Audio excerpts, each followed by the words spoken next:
অনেক সুন্দর একটা ফার্ম। যারা এই মাচার উপর ব্রয়লার পালবেন কিন্তু মাচা কেমনে করবেন তা বলা পারেন না অথবা করতে পারেন না, এই দেখেন মাচা যদি এভাবে করেন তাহলে অবশ্যই সেটা প্রফিটেবল হবে। এখানে যেহেতু খাদ্যের বস্তা এবং লোড বেশি হবে সেখানে একবারে ঘন করে দিছে এবং কি মোটা করে দিছে। হ্যাঁ, আর এইদিকে দিছে এই যে দেখেন এটার চেয়ে এটা একটু ঘন দিছে, এটার ইটা একটু ঘন দিছে। এটা একটু ঘন দিছে। ওটাতে বাচ্চা আবার আনবেন।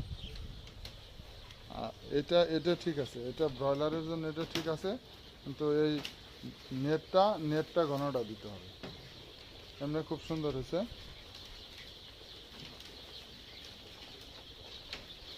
এই যে দেখেন সেপারেট করেও দিছে।